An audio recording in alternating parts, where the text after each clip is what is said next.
Welcome back to NV learning. हम कर रहे हैं इसमें जावा की बुक एसआई सिस्टम।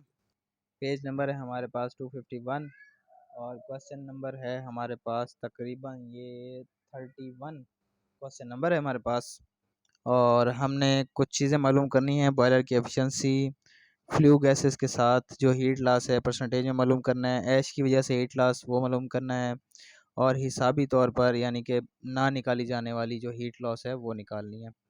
डाटा उसने हमारे साथ कुछ शेयर किया हुआ है जिसमें फीड वाटर का टेम्परेचर दिया हुआ है, फीड वाटर की मिकदार दी हुई है, स्टीम का प्रेशर दिया हुआ है गेज में।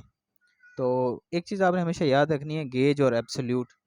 और स्टीम टेबल जब भी आपने देखना है वो एब्सोल्यूट प्रेशर में देखना है। गेज को एब्सोल्यूट बनाने के लिए एटमॉस्फेरिक प्रेशर उसमें ऐड करना पड़ता है। तो इसने 8.4 किलोग्राम केजी पर सेंटीमीटर स्क्वायर दिया हुआ है, तो आपने इसमें +1 कर देना है। 8.4 है तो 9.4 हो जाएगा। 9.4 पे आपने स्टीम टेबल को देखना होगा।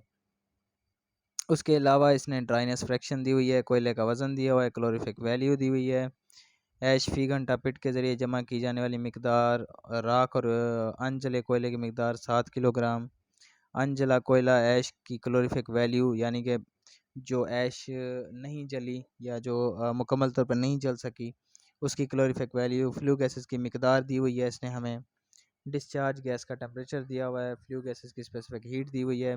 काफ़ी डाटा इसने हमें प्रोवाइड कर दिया है। तो स्टार्ट करते हैं। सबसे पहले तो हम स्टीम का जो प्रेशर इसने दिया हुआ है गेज, इसको हम एब्सोल्यूट में कन्वर्ट करेंगे।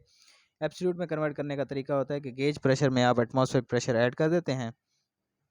जब आप गेज प्रेशर में एटमॉस्फेरिक प्रेशर ऐड कर देंगे तो 8.4 है तो 9.4 हो जाएगा तकरीबन। तो आपने क्या करना है, 9.4 केजी पर सेंटीमीटर स्क्वायर एब्सोल्यूट प्रेशर पर सेंसिबल हीट देख लेनी है स्टीम टेबल से और लेटेंट हीट की वैल्यू निकाल लेनी है। और आपको पता है फार्मूला तो पहले बेशुमार सवाल पीछे हम कर चुके हैं। हाँ, टोटल हीट निकालने का फार्मूला है sensible heat plus dryness fraction multiply by latent heat. तो सेंसिबल और लेटेंट हीट तो आपने देख ली है स्टीम टेबल से, उसकी वैल्यू भी आपने पुट कर दी है। और ड्राइनेस फ्रैक्शन इसने हमें दी हुई है 0.95%। तो इसको जब आप सॉल्व करेंगे तो 638 एरिया 4 किलो कैलोरी फ़ी किलोग्राम आपके पास आंसर आ जाएगा। किलो कैलोरी में जब भी आपने वैल्यूज़ लेनी है आपने हमेशा याद रखना है। इस बुक में कुछ सवाल जो हैं वो कैलोरीज़ के इस्तेमाल से कैलोरी से हल हुए हैं और कुछ किलो कैलोरी से हुए हैं।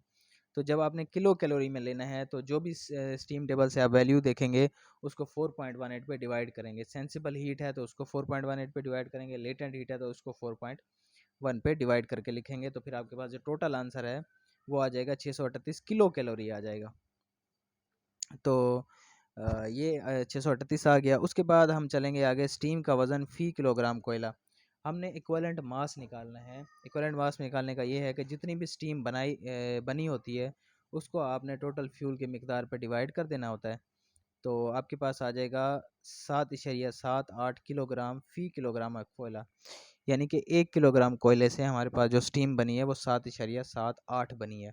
ये निकालना ज़रूरी होता है क्योंकि जब भी बॉयलर की एफिशिएंसी आप निकालेंगे आपको पता होना चाहिए कि 1 किलोग्राम कोयले से कितनी स्टीम बनी है।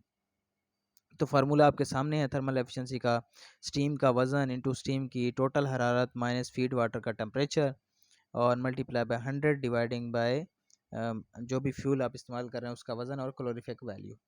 ये फार्मूले में आप चीज़ें पुट कर देंगे। स्टीम का वज़न 7.78 आपने निकाल लिया। टोटल हीट आपने जो है निकाली है स्टीम टेबल से, सेंसिबल लेटेंट हीट निकाल के उनको प्लस करके आपने निकाली है 638 आई है, और माइनस कर देना है आपने फीड वाटर का टेम्परेचर।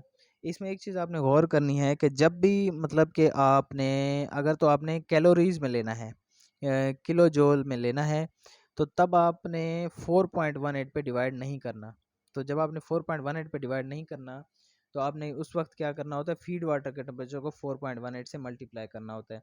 लेकिन अगर आप किलो कैलोरीज में लेंगे आंसर को तो फिर आपने फीड वाटर के टेम्परेचर को 4.18 से मल्टीप्लाई नहीं करना है, एज इट इज़ लिखना है। तो फीड वाटर का टेम्परेचर आप एज इट इज़ लिख देंगे 27, और बाकी तमाम चीज़ें, ईंधन का वज़न 1 है और ईंधन की कैलोरीफिक वैल्यू उसने दी हुई है। सबको आप हल करेंगे 72.6% आ जाएगा। उसके अलावा फ्लू गैसेस की वजह से हीट लॉस कितना हुआ, यानी कि फ्लू गैसेस ज़ाहिर बात है जब इवेंट होती हैं तो उनका एक ख़ास टेम्परेचर होता है, तो उसकी वजह से कितना हमारा हीट लॉस हुआ है वो हमने चेक करना होता है। उसके लिए हमने क्या करना है, फ्लू गैसेस के साथ जाने वाली हरारत की मिकदार हमें पता होना चाहिए और उसको डिवाइड कर देते हैं हमारा जो फ्यूल है या कोयला है या जो भी है उसकी कैलोरीफिक वैल्यू पे। और फ्लू गैसेस के साथ जाने वाली जो गैसें हैं उसकी हरारत निकालने का भी फिर आगे एक फार्मूला है, वो है कि फ्लू गैसेस का वज़न आपको पता होना चाहिए, वो उसने डाटा में दिया हुआ है 17.3 है। फ्लू गैसेस की स्पेसिफिक हीट आपको पता होना चाहिए, वो 0.245 है, वो उसने दी हुई है। और फ्लू गैसेस का आपने टेम्परेचर डिफरेंस लेना है। फ्लू गैसेस का टेम्परेचर माइनस बॉयलर रूम का टेम्परेचर। बॉयलर रूम से मुराद ये है कि एयर का टेम्परेचर और फ्लू गैसेस का टेम्परेचर, इन दोनों का आपने डिफरेंस ले लेना है। कोई मुश्किल बात नहीं है, फार्मूला आपके सामने मौजूद है, वैल्यूज़ डाटा में दी हुई हैं, वहाँ से जस्ट आपने पिक करनी है और फार्मूले में आपने पुट करनी है और फार्मूला आपने याद कर लेना है। तो जब इसमें आप हल करेंगे तो आपके पास फ्लू गैसेस की जो मिकदार आ जाएगी वो आ जाएगी 1271.55 kilo calorie fee kilogram of कोयला। अब हमारे पास आ गई है फ्लू गैसेस की मिकदार। अब हम निकाल सकते हैं कि फ्लू गैसेस की वजह से कितना हीट लॉस हुआ है। तो फ्लू गैसेस की वजह से हीट लॉस निकालने के लिए आपने क्या कर लेना है, 1272 को डिवाइड कर देना है आपने इसकी कैलोरीफिक वैल्यू पे और मल्टीप्लाई कर देना है 100 से, तो 19%, 19.4% आपका हीट लॉस आ जाएगा, जो कि हमारी फ्लू गैसेस की वजह से हो रहा है। अब हमने ऐश की वजह से देखना है कि ऐश की वजह से कितना हमारा हीट लॉस हो रहा है। तो उसका फार्मूला उर्दू में लिखा हुआ है आपके सामने।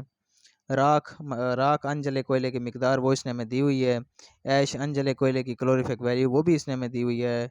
ईंधन का वज़न भी दिया हुआ है और कैलोरीफिक वैल्यू भी दी हुई है। तमाम की तमाम चीज़ें ही अब इसमें डाटा में अवेलेबल हैं। इसमें पुट करें तो आपके पास 0.771% आ जाएगा। 0.771% इसका मतलब ये है कि हमारी हीट लॉस हुई है कहाँ से, जो हमारी राख बन रही है या जो ऐश बन रही है। अब हमने निकालनी है बॉयलर की एंड पे हमने निकालनी है वो हीट जो कि हम कैलकुलेट नहीं कर सके। उसको करने का तरीका ये होता है, पिछले सवाल में भी हमने किया है, जितनी भी आपने हीट लॉसेस कैलकुलेट किए हैं उन सबको जमा कर दें और माइनस कर दें 100 से, तो आपके पास जो आंसर आ जाएगा वो आपके पास वो आ जाएगा, वो हीट होगी जो आपने आप कैलकुलेट नहीं कर सकते। यानी कि वो रेडिएशन की वजह से हीट लॉस होगा या आपकी वो किसी और वजह से हीट लॉस होगा, वो आप मालूम नहीं कर सकेंगे। तो हमने जो आंसर निकाला 19/4 72/7 और 0.771, इन सबको आपने प्लस कर दिया तो 92.8% आ गया। ये हम कैलकुलेट कर सकते हैं और हमने किया है। अब इसको आपने मल्टीप्लाई माइनस कर देना है 100 से, तो 7.116 जो है आपके पास आ जाएगी। क्या आ जाएगा 7%। ये 7% ये वो हीट है जो हम कैलकुलेट नहीं कर सके या हम नहीं कर सकते, और जो कि हमारी रेडिएशन की वजह से और दूसरे पर्पज़ की वजह से हमारी हीट लॉस हो जाती है और वो हम कैलकुलेट नहीं कर सकते। तो हम इसको इस तरह से कैलकुलेट करते हैं। तो ये था आज का हमारा सवाल। इंशाल्लाह मिलेंगे नेक्स्ट क्वेश्चन के साथ।